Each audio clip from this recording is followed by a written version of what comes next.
"You're overthinking this, Damien," Director Kellerman said, sliding the ingredient modification report across my desk like it was nothing more than a routine memo. But what he'd just handed me wasn't routine at all. It was a recipe for disaster that could affect thousands of children. My name is Damien Nakamura, and I'm 42 years old. For the past 18 years, I've been a senior food safety engineer at NutriKids Manufacturing, the largest school lunch supplier in the Pacific Northwest.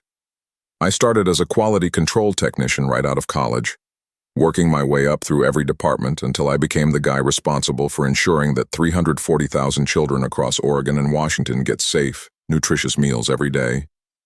In those 18 years, I've never had a single product recall, never had a contamination incident, never had to explain to a parent why their child got sick from something my team approved. That record wasn't luck.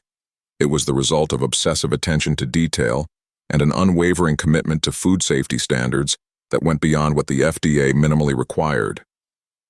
The document Peterson had just dropped on my desk showed proposed changes to our protein powder blend, the foundation ingredient for our chicken nuggets, which we serve to over 200,000 kids weekly. The modifications weren't just minor cost-cutting measures. They involved replacing 40% of our premium whey protein with a cheaper plant-based filler that had significantly lower nutritional value, and more concerning, came from a supplier in Mexico that hadn't passed our standard safety inspections. I picked up the report and read through it again, hoping I'd misunderstood something. The numbers were clear. This change would save the company $180,000 per quarter, while technically meeting the bare minimum USDA requirements for school lunch programs. Technically legal, nutritionally inferior, potentially dangerous. "Kellerman," I said, looking up at my supervisor of 4 years, "this protein blend doesn't meet our internal safety standards. We haven't verified the supplier's quality controls, and the nutritional profile drops below what we promised these school districts." His eyes narrowed slightly. "Damien, we've discussed this before. You worry too much about exceeding standards when meeting them is perfectly adequate." Kellerman leaned against my office wall, arms crossed, clearly expecting this conversation to be brief. "The board approved this change last week," he continued. "Corporate loves efficiency, and this supplier offers us the volume we need at a price point that keeps us competitive." I set the report down and looked directly at him. Kellerman had been brought in from the corporate headquarters in Chicago 4 years ago, a finance guy with an MBA who'd never worked a day in actual food production. His previous experience was in cost optimization for a chain of fast casual restaurants, a completely different world from institutional food safety. "This isn't about efficiency," I said, keeping my voice level. "This protein blend has inconsistent quality markers. The Mexican facility hasn't undergone our standard third-party safety audits, and their batch testing protocols are minimal at best." Kellerman's expression hardened. "Damien, the facility meets FDA requirements. That's what matters legally." "What about what matters morally?" I shot back. "We're talking about food that goes directly to elementary school kids, 5-year-olds who trust that their chicken nuggets are safe and nutritious." Something cold settled in my chest as I watched Kellerman's face. This wasn't the first conversation like this we'd had. Over the past 6 months, he'd been pushing what he called smart procurement strategies. Cheaper vegetables from farms with questionable pesticide practices, packaging materials from overseas suppliers with limited quality controls, and now this protein substitution. The other department heads had gone along with it. They had mortgages, families, quarterly performance reviews to worry about. So did I. But I also had something Kellerman clearly didn't understand. A conscience that wouldn't let me sleep at night knowing I'd approved ingredients designed to cut corners on children's health. "I need time to review the supplier's documentation," I said, stalling for time. Kellerman straightened up. "There's nothing to review. Corporate already approved the vendor. We start production with the new blend Monday morning. That's final." After he left, I sat in my office for 20 minutes, staring at that report and thinking about the thousands of kids who depended on us to get their nutrition right. That night, I couldn't stop thinking about what those modified chicken nuggets really meant. I ran the numbers 3 times, checking my calculations obsessively. The protein reduction wasn't just about lower quality. It represented a 35% decrease in essential amino acids that growing children need for proper development. But the real problem was what I'd discovered in my research about the Mexican supplier, Azteca Protein Solutions. A quick internet search revealed they'd been cited by Mexican health authorities twice in the past year for bacterial contamination issues. Not enough to shut them down, but enough to raise serious red flags about their quality control processes. I thought about my own daughter, Aria, who was 8 years old and attended Riverside Elementary, one of the schools that received our chicken nuggets twice a week, the same nuggets that would soon be made with this compromised protein blend. The irony wasn't lost on me. The very food I was responsible for ensuring was safe would soon be served to my own child. My wife Celeste found me at the kitchen table at midnight, surrounded by printouts of FDA regulations and supplier documentation. "Can't sleep?" she asked, settling into the chair across from me. "Kellerman wants to switch to a cheaper protein supplier," I explained, showing her the modification report. "The quality is questionable, but it'll save the company almost $750,000 annually." Celeste studied the documents, her background as a registered nurse helping her understand the nutritional implications. "Damien, this is a significant reduction in protein quality. For kids who might depend on school lunch as their primary nutritious meal of the day." "I know," I said. "That's exactly what's keeping me awake." She reached across the table and took my hand. "What are you going to do?" It was the question I'd been avoiding all evening. I had two choices: approve the ingredient change and compromise everything I believed about food safety, or refuse to sign off and face whatever consequences Kellerman had in mind. "I can't approve this," I said finally. "These kids trust us to feed them properly. I won't be the person who betrays that trust for corporate profit margins." Celeste squeezed my hand. "Then you know what you have to do." The next morning, Aria bounced into the kitchen wearing her Riverside Elementary t-shirt, chattering about the upcoming science fair. "Dad, did you know that protein helps build muscles? We learned about it in health class yesterday." My heart clenched. "That's right, sweetheart. Protein is very important for growing kids like you. Mrs. Johnson says the school lunch chicken nuggets have lots of good protein. I love Chicken Nugget Day." Aria grabbed her backpack and kissed my cheek before heading to the bus stop. After she left, Celeste looked at me with knowing eyes.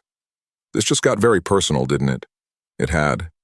The abstract concept of 340,000 children suddenly had Aria's face, Aria's excitement about learning, Aria's trust that the adults in her life were making good decisions about her health and safety. I drove to work that Friday morning thinking about more than just my job security. Celeste and I had been married for 12 years, and our mortgage on the house in Beaverton was still substantial. My salary as a senior food safety engineer was the primary income for our family. Celeste worked part-time at the local clinic, but it wasn't enough to cover our expenses if I lost my job. We'd also been saving for Aria's college fund, contributing $500 every month toward her future education. If I got fired for refusing to approve the protein change, all of those plans would be in jeopardy. But then I thought about the conversation I'd have to have with Aria someday if I chose differently. How could I explain that I knew the food wasn't as nutritious as it should be, but I approved it anyway to keep my job? How could I look at her, or any of the hundreds of thousands of children who trusted our products, and justify putting corporate profits ahead of their health? The parking lot at NutriKids Manufacturing was already busy when I arrived. I watched my colleagues heading into the building, carrying their coffee cups and lunch bags, preparing for another day of making food products that parents trusted to nourish their children. Most of them were good people trying to do their jobs well. But how many of them knew about Kellerman's cost-cutting measures? How many would speak up if they did know?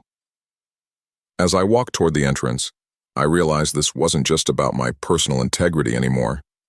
It was about what kind of example I was setting for Aria, what kind of world I was helping to create for her and all the other children who deserved better. The warning signs with Kellerman had been building for months, but I'd been too focused on my daily responsibilities to see the bigger picture. It started small, switching to a lower-grade packaging material that met minimum requirements, but was more prone to tears and contamination. When I raised concerns, Kellerman dismissed them as perfectionist overthinking. Then came the vegetable supplier change. Kellerman had pushed us toward a farm collective in Central California that offered produce at 20% below our usual costs. The quality was acceptable, but their pesticide testing protocols were minimal, and their organic certification was questionable. When I requested additional safety testing, Kellerman told me it was unnecessary bureaucracy. 3 weeks ago, I discovered Kellerman had been having regular calls with corporate headquarters, bragging about cost reductions and what he called efficiency innovations. I'd overheard him using phrases like regulatory flexibility and smart compliance, corporate speak for doing the bare minimum required by law. The financial pressure was real. NutriKids Manufacturing had lost 2 major contracts the previous year when school districts chose lower-cost competitors. The company was bidding aggressively on every new contract, often below what quality production actually cost. Kellerman was making up the difference by systematically reducing ingredient quality and pressuring departments to work with smaller safety margins. But this protein change felt different. This wasn't just about saving money. It was about fundamentally altering what we promised to deliver to children. The original specifications for our chicken nuggets had been developed by our nutrition team in partnership with pediatric dietitians. We'd marketed them to school districts as premium protein products designed for growing children. Now Kellerman wanted to quietly substitute inferior ingredients while keeping the same marketing language and pricing. It felt like fraud disguised as a cost optimization. I thought about my mentor, Dr. Janet Rodriguez, who'd hired me 18 years ago. She'd built NutriKids Manufacturing's reputation on a simple principle. Children's nutrition is never the place to cut corners. Parents trust us with their most precious responsibility. Dr. Rodriguez had retired 2 years ago, just before Kellerman arrived from corporate. I wondered what she would think about the direction the company was heading. She'd always told me that food safety wasn't just about following regulations. It was about sleeping peacefully at night, knowing you'd done everything possible to protect the people who depended on your work. That afternoon, I made a decision that would change everything. I started documenting every detail of Kellerman's cost-cutting initiatives. Monday morning arrived with the kind of Pacific Northwest drizzle that makes everything feel gray and uncertain. I showed up early, hoping to have one final conversation with Kellerman about the protein supplier change. Maybe we could find a compromise that would satisfy corporate while maintaining nutritional standards. Instead, I found delivery trucks already lined up outside our receiving dock. I recognized the lead driver, Tony, who'd been delivering quality ingredients to our facility for 8 years. But this morning, his truck carried something different. "Morning, Damien," Tony called out, looking uncomfortable. "Got a delivery here from Azteca Protein Solutions. First time we've handled their product. The specification sheet seems different from your usual standards." I walked over and checked his delivery manifest. The protein powder was exactly what Kellerman had ordered. The Substandard blend that was 40% inferior filler, perfectly legal for school lunch programs but completely inadequate for the nutritional promises we'd made to parents and school districts. "Tony," I said quietly, "hold off on unloading until I clear something with management." He nodded, sensing trouble. "Damien, in 8 years of delivering to this facility, I've never seen you accept anything that didn't meet your specs. Just saying." I found Kellerman in the main production facility, reviewing schedules with 2 junior food safety technicians. When he saw me approaching, his expression hardened. "Damien, I hope you're not here to restart Friday's conversation." "I am," I said. "This protein powder won't meet the nutritional standards we've promised to school districts. The quality variance could affect taste, texture, and most importantly, the developmental nutrition these kids need." The junior technicians looked uncomfortable. One of them, Zara, had worked under me for 4 years and knew my reputation for never compromising on quality standards.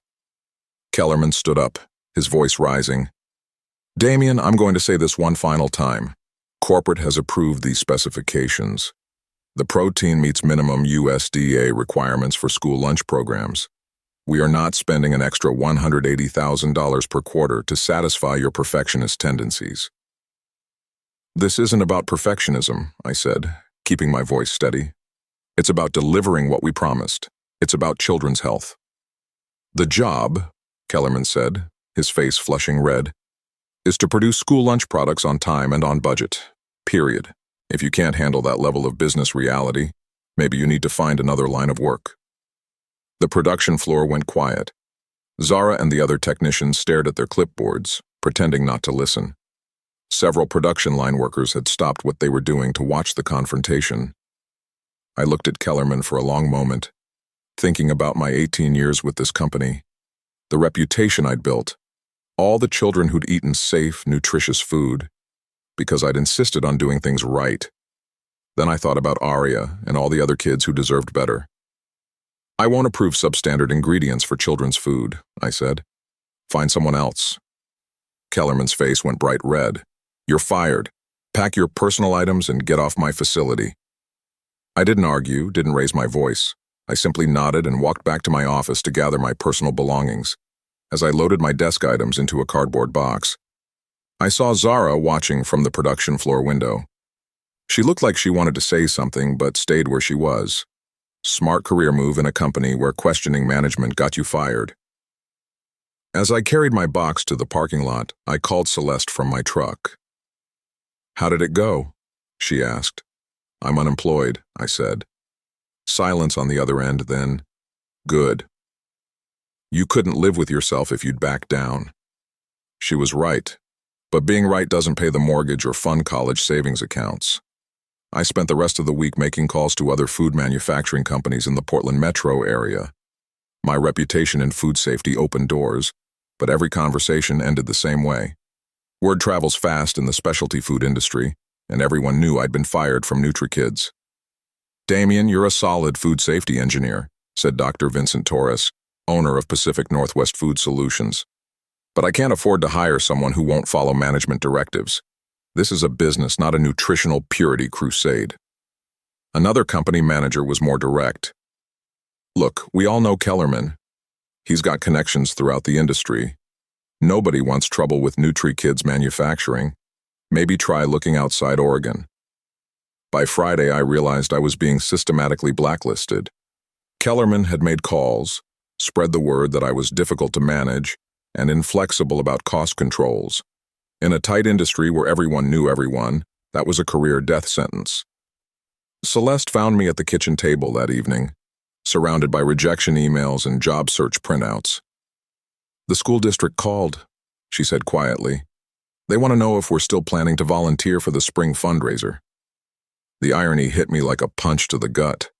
I'd lost my job protecting the quality of school food, and now I couldn't even afford to support Arya's school activities. Dad? Arya appeared in the doorway, holding her math homework.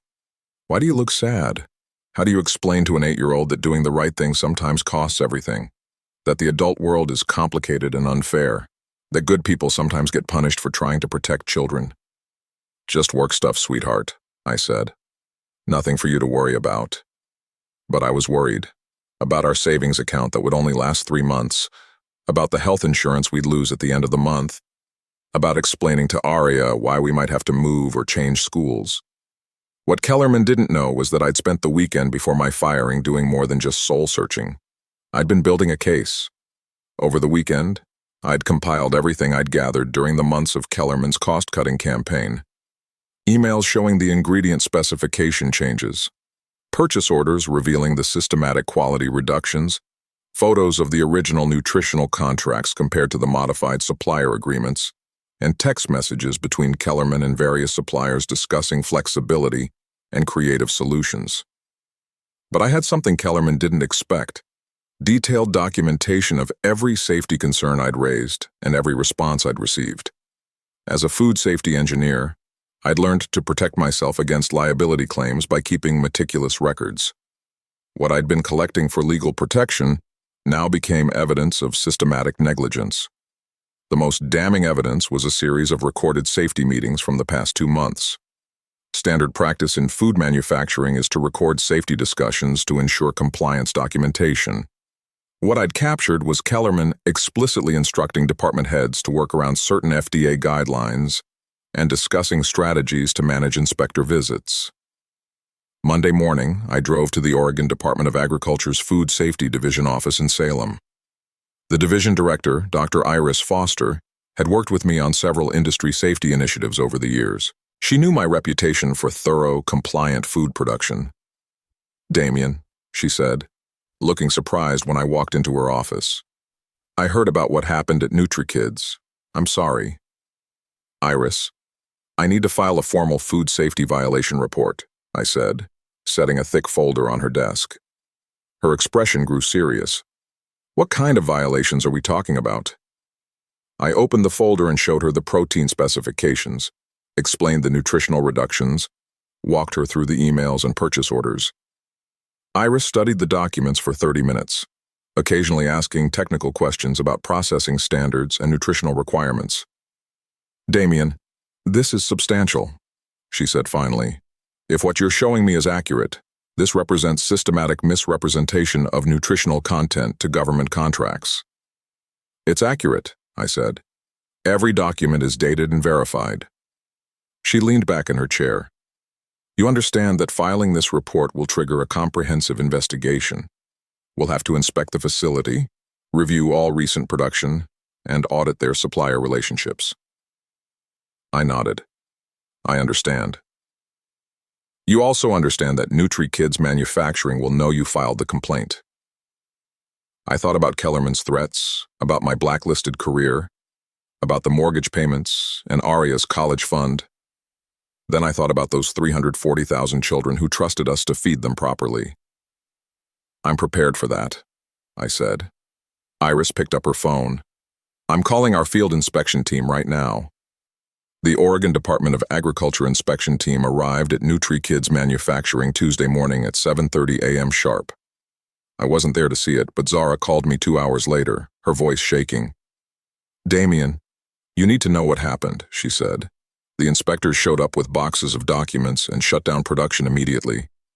Kellerman went absolutely ballistic, started yelling about disgruntled former employees causing trouble." "What about the products?" I asked. "They're testing everything. Took samples from the new protein batches, pulled finished products from 3 production lines, and requisitioned all our supplier documentation from the past 6 months." That afternoon, I received an unexpected call from someone I hadn't spoken to in 3 years. Dr. Kai Park, a food safety consultant who'd moved from Oregon to a federal position with the USDA's Food and Nutrition Service in Washington, D.C. "Damien, I heard about the situation in Portland," he said. "I've been investigating nutritional compliance issues in school food programs across the Pacific Northwest. Your timing might be perfect." "What do you mean?" 2 weeks ago, I was contacted by school districts in Washington state, reporting concerns about NutriKids products, complaints about texture changes, taste inconsistencies, and some kids reporting stomach issues after chicken nugget days. My heart sank. Stomach issues? Nothing severe, but enough to raise flags. When I started investigating, I discovered that NutriKids has been systematically reducing ingredient quality across multiple product lines for the past 8 months. The scope was bigger than just the protein powder. "Kai, how many products are we talking about?" "At least 12 different items served to over 500,000 children across Oregon, Washington, and Northern California. Your complaint gave us the missing piece we needed to understand the pattern." That evening, I received a text from an unknown number. "You should have minded your own business. Some mistakes can't be undone. DK." Kellerman was escalating, but he'd made a critical error. He thought I was fighting to get my job back. I wasn't fighting for my job. I was fighting for those children's right to safe, nutritious food. Meanwhile, Dr. Foster called with preliminary test results that made my blood run cold. "Damien, the protein samples we tested are showing bacterial contamination levels that are technically within FDA limits, but significantly higher than industry standards. More concerning, the nutritional content is actually 50% lower than what's listed on the contracts with school districts." 50%? The Mexican supplier appears to have been diluting their protein powder with cornstarch and rice flour. It's essentially food fraud on a massive scale. I sat in my truck outside Aria's school, watching kids play on the playground, knowing that some of them had eaten compromised food because of decisions made in corporate boardrooms, where profit mattered more than their health. That evening, I received an unexpected call from someone who would change everything. Investigative journalist Rowan Martinez from the Oregonian newspaper. "Mr. Nakamura," she said, "I understand you filed the complaint that triggered the NutriKids investigation. I've been researching food safety issues in school lunch programs for 8 months. Your case gave me the final piece I needed." Rowan had been tracking a pattern of complaints from parents, school nurses, and nutrition directors across 3 states. Subtle changes in food quality, increased reports of digestive issues among children, and concerns from school districts about products not meeting contracted specifications. I've documented at least 47 schools reporting issues with NutriKids products over the past year, she said. But without insider knowledge of the manufacturing process, I couldn't prove systematic fraud. I met Rowan at a coffee shop in downtown Portland the next morning. She opened her laptop and showed me a spreadsheet that made my stomach turn. Riverside Elementary, where your daughter attends, reported a 23% increase in nurse visits for stomach problems on days when chicken nuggets were served. Jefferson Middle School in Salem documented similar patterns. Lincoln Elementary in Eugene actually switched suppliers mid-contract because of quality concerns. The data was overwhelming. Children were getting sick, and the pattern coincided exactly with Kellerman's cost-cutting timeline. "Rowan, I have documentation proving the ingredient substitutions, but I need protection.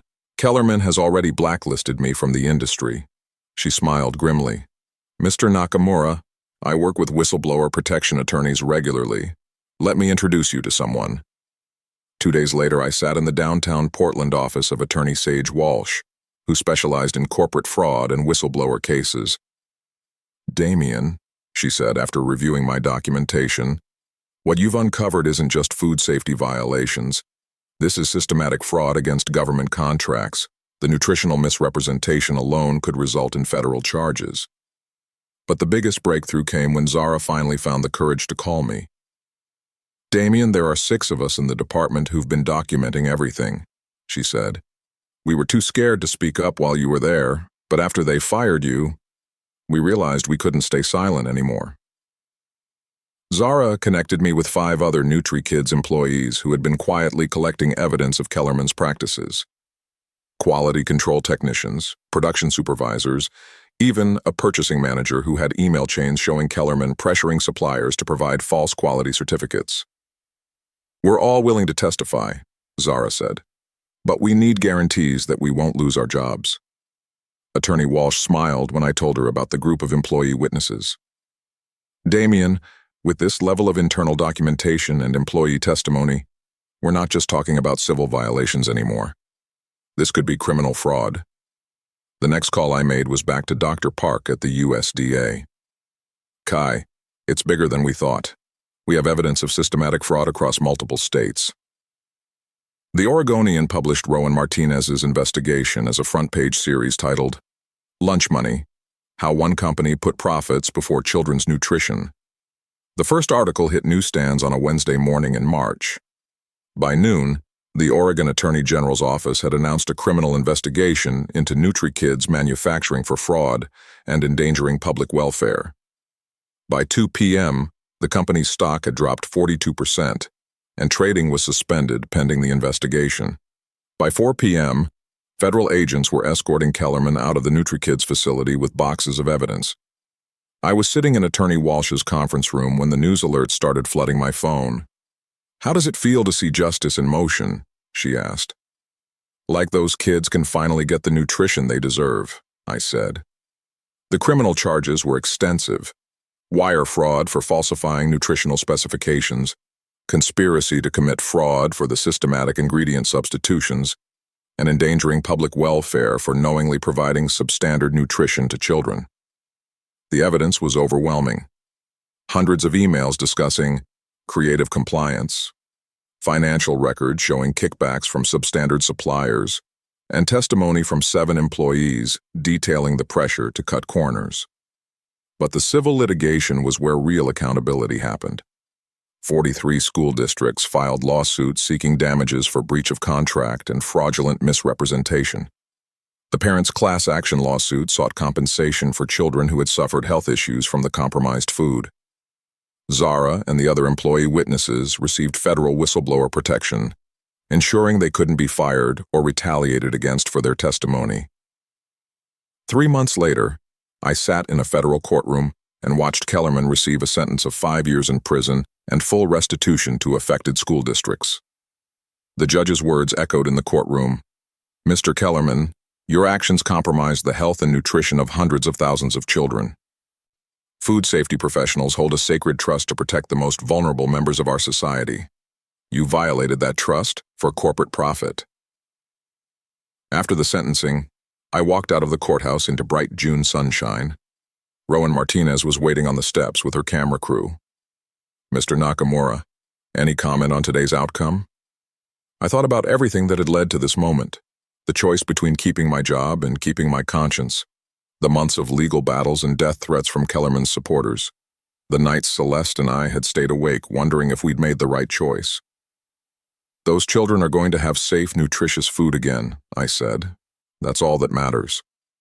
The real vindication came 2 weeks later when NutriKids Manufacturing, under new leadership, offered me the position of Chief Food Safety Officer, with full authority to establish and maintain quality standards without corporate interference. 6 months later, I stood in the completely renovated NutriKids manufacturing facility, watching our quality control team test the first batch of chicken nuggets produced under our new premium standards.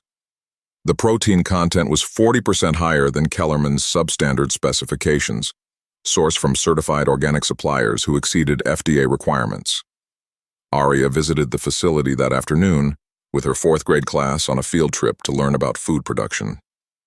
She beamed with pride as I explained how we ensure every ingredient meets the highest safety and nutritional standards.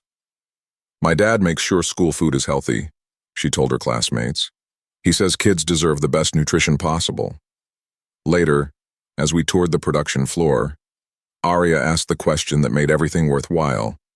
"Dad, why did that other man try to make the food worse?" "Some people think saving money is more important than doing what's right," I said. "But you should never compromise on taking care of people, especially children." The changes at NutriKids went far beyond just ingredient quality. We implemented the most comprehensive food safety protocols in the industry, established partnerships with local organic farms, and created a transparency program that allowed school districts to inspect our facilities and review our processes anytime they wanted. The company's new CEO, Dr. Elena Santos, had been brought in specifically to rebuild trust with school districts and parents. Her first directive was simple. Quality and safety are never negotiable. If we can't afford to do it right, we don't do it at all. Our chicken nuggets now cost 15% more to produce than Kellerman's compromised version, but school districts were willing to pay the premium for products they could trust. Within 6 months, we'd regained all the contracts we'd lost and added 12 new districts that had switched from competitors.